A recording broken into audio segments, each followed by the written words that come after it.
दोस्तों आज की सबसे पहली और बड़ी खबर 16 सितंबर से हड़ताल पर हैं झारखंड के राजस्व कर्मचारी, नहीं बन रहे कई सर्टिफिकेट। झारखंड राज्य राजस्व उप निरीक्षक संघ गत 16 सितंबर 2022 से हड़ताल पर हैं। इसके कारण जिला में एक और जहां आय जाति और आवासीय प्रमाण पत्र बनाने के लिए छात्रों के साथ साथ विभिन्न योजनाओं के लाभों कार्यालयों का चक्कर लगा रहे हैं, वहीं बड़े पैमाने पर जमीन का म्यूटेशन से लेकर रजिस्ट्री का कार्य भी प्रभावित हुआ है। झारखंड हाईकोर्ट ने पेंशन स्विच करने के लिए आवेदन करने की तिथि बढ़ाने का दिया निर्देश। झारखंड उच्च न्यायालय ने झारखंड सरकार को न्यू पेंशन स्कीम से ओल्ड पेंशन योजना में शामिल होने की तिथि बढ़ाने का निर्देश दिया है। अदालत में शुक्रवार को झारखंड के सरकारी कर्मचारियों के पेंशन भुगतान से जुड़े मामले की सुनवाई हुई। मामले की सुनवाई के दौरान अदालत के आदेश के आलोक में झारखंड के वित्त सचिव सशरीर अदालत के समक्ष हाजिर हुए। झारखंड में हृदय रोगियों का फ्री में होगा ऑपरेशन।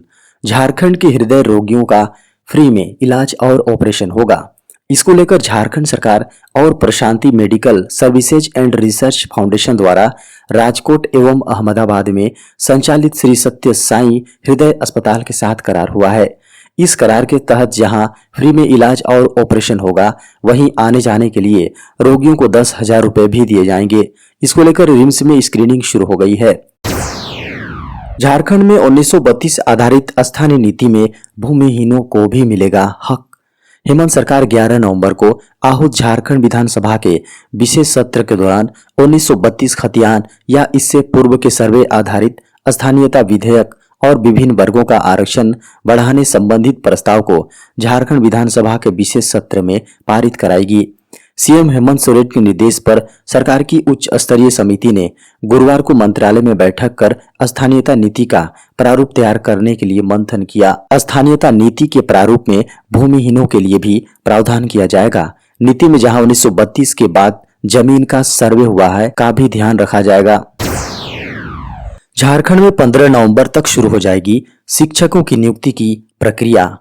झारखंड में 15 नवंबर तक प्राथमिक व मध्य विद्यालयों में 25,996 सहायक आचार्य की नियुक्ति को लेकर आरक्षण रोस्टर क्लियर करने की प्रक्रिया अंतिम चरण में है। शिक्षा विभाग ने 15 नवंबर से पूर्व नियुक्ति की अधियाचना झारखंड कर्मचारी चयन आयोग को भेजने की तैयारी की है। राज्य सरकार द्वारा सितंबर में 50,000 सहायक आचार्य का पद सृजित किया था। जिलों को सभी 50,000 पदों का आरक्षण रोस्टर क्लियर करने व इनमें से 25,996 पदों पर नियुक्ति के लिए अधियाचना भेजने को कहा गया था। जिलों द्वारा भेजे गए प्रस्ताव का सत्यापन विभागीय स्तर पर भी किया जा रहा है। प्राथमिक शिक्षक नियुक्ति नियमावली को सरकार से पूर्व में स्वीकृति मिल चुकी है। झारखंड कर्मचारी चयन आयोग द्वारा परीक्षा ली जाएगी। कक्षा 1 से 5 व 6 से 8 के लिए अलग अलग परीक्षा होगी। धर्मेंद्र प्रधान ने पीएम श्री स्कूलों के चयन के लिए लॉन्च किया पोर्टल। देश में राष्ट्रीय शिक्षा नीति का कार्यान्वयन प्रारंभ हो गया है। शिक्षा, कौशल विकास और उद्यमिता मंत्री धर्मेंद्र प्रधान ने पीएम श्री यानी प्रधानमंत्री स्कूल फॉर राइजिंग इंडिया स्कूलों के चयन के लिए गुरुवार को पोर्टल लॉन्च किया। pmsri.education.gov.in में सभी राज्य सरकारें आवेदन कर सकेंगी। इस योजना में प्रत्येक ब्लॉक से 2-2 सरकारी स्कूल आवेदन कर सकेंगे। सरकार की ओर से कुछ मानक रखे गए हैं जिन पर स्कूलों का चयन किया जाएगा। स्कूली शिक्षा और साक्षरता विभाग की वेबसाइट के अनुसार पीएम श्री स्कूल भारत सरकार द्वारा एक केंद्र प्रायोजित योजना है। झारखंड के ग्रामीण क्षेत्रों में अब जिला परिषद से पास होगा नक्शा। झारखंड के ग्रामीण इलाकों का नक्शा अब नगर परिषद पास करेगा। रांची से इसकी शुरुआत की गई है। नगर विकास सचिव विनय कुमार चौबे ने इससे संबंधित आदेश जारी किया है। आदेश में कहा गया है कि रांची क्षेत्रीय विकास प्राधिकार के जिन विकास क्षेत्रों के लिए मास्टर प्लान तैयार कर स्वीकृति नहीं ली गई है, उन क्षेत्रों में ग्रामीण विकास के पंचायती राज प्रभाग के अधीन जिला परिषद को नक्शा स्वीकृति के लिए अधिकृत किया जाता है। सिविल सेवा प्रारंभिक परीक्षा 28 मई को, आवेदन 1 फरवरी से। संघ लोक सेवा आयोग यूपीएससी द्वारा सिविल सेवा परीक्षा 2023 के पहले चरण यानी प्रारंभिक परीक्षा का आयोजन 28 मई 2023 को किया जाएगा। मेंस एग्जाम 15 सितंबर 2023 को आयोजित की जाएगी। यूपीएससी सीएससी प्रीलिम्स 2023 नोटिफिकेशन 1 फरवरी को आधिकारिक वेबसाइट upsc.gov.in पर जारी करेगा और इसी के साथ आवेदन प्रक्रिया शुरू हो जाएगी, जो कि 21 फरवरी तक चलेगी। किसी भी विषय में स्नातक और अधिकतम 32 वर्ष तक की आयु वाले उम्मीदवार आयोग के एप्लीकेशन पोर्टल upsconline.nic.in पर 100 रुपए शुल्क के भुगतान के साथ अप्लाई कर सकेंगे। आरक्षित वर्गों को अधिकतम आयु सीमा में केंद्र सरकार के नियमों के अनुसार छूट दी जाएगी। ट्विटर ने भारत में भी शुरू की छटनी कर्मचारियों को मिल रहे ईमेल। ट्विटर ने वैश्विक स्तर पर नौकरियों में कटौती के तहत भारत में भी अपने कर्मचारियों की छटनी शुरू कर दी है। ट्विटर ने 4 नवंबर से वैश्विक स्तर पर अपने कर्मचारियों की छटनी का ऐलान किया था। दुनिया के सबसे अमीर व्यवसायी एलन मस्क ने पिछले सप्ताह ट्विटर के सीईओ पराग अग्रवाल के साथ साथ सीएफओ और कुछ अन्य शीर्ष अधिकारियों की छुट्टी कर दी थी। सीईओ और सीएफओ को नौकरी से निकाले जाने के बाद टॉप मैनेजमेंट एक के बाद एक कई अधिकारियों ने इस्तीफा दे दिया। ट्विटर ने शुक्रवार से कंपनी की ग्लोबल वर्कफोर्स को कम करने के लिए बड़े पैमाने पर छटनी शुरू करने का ऐलान किया था। झारखंड के राज्यपाल ले सकते हैं बड़े फैसले, राजभवन पर टिकी नजरें। झारखंड के राज्यपाल सह कुलाधिपति रमेश बैस ने विश्वविद्यालयों में नियुक्ति से संबंधित नियमावलियों में के गठन में हो रही देरी पर एक बार फिर नाराजगी जाहिर की है।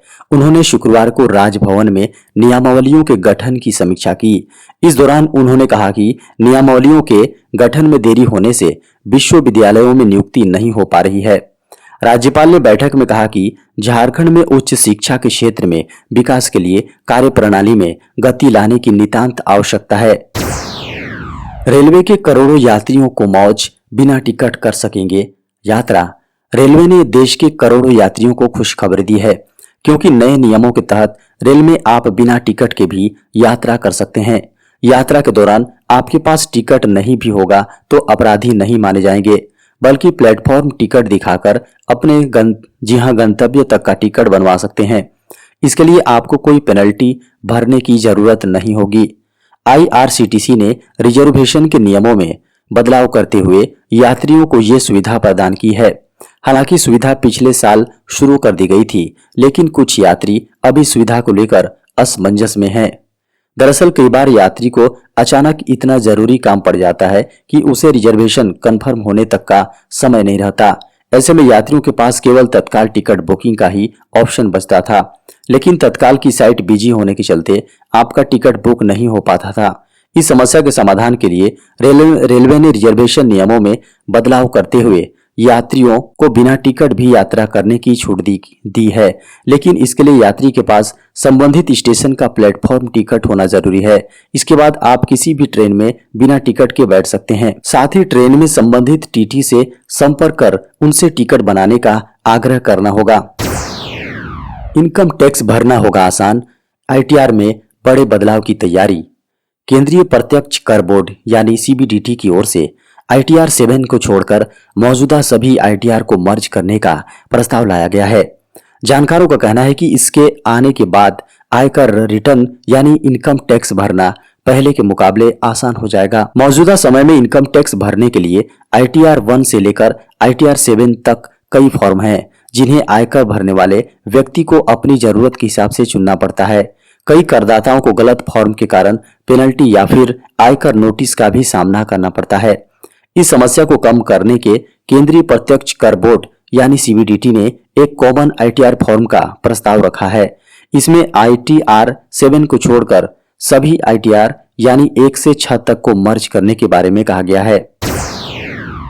भारत में कोरोना के दर्ज हुए 1216 नए मामले। फेस्टिवल सीजन के बाद भारत में कोरोना वायरस के मामलों में गिरावट हुई है। केंद्रीय स्वास्थ्य मंत्रालय के शुक्रवार को अपडेट किए गए आंकड़ों के अनुसार भारत में कोरोना वायरस मामलों के एक दिन में 1216 मामले दर्ज किए गए हैं।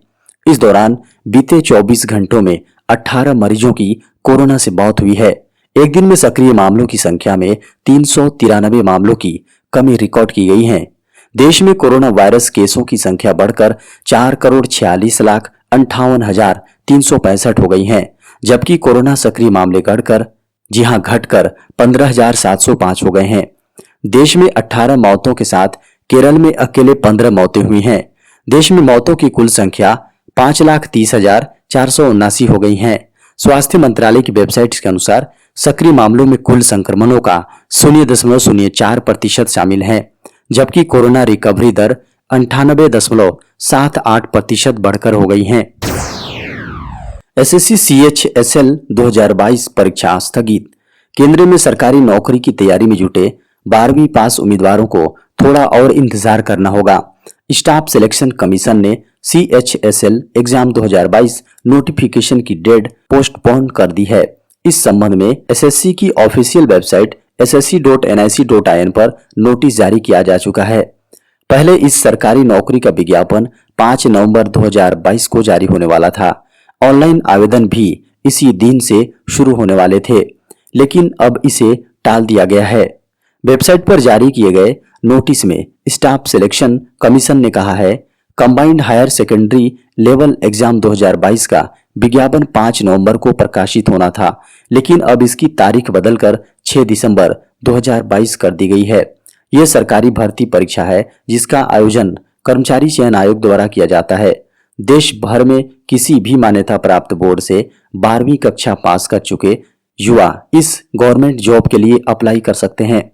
इस सरकारी एग्जाम के सभी चरण पास करने वालों को भारत सरकार के विभिन्न मंत्रालयों और विभागों में अलग अलग पदों पर नौकरी मिलती है।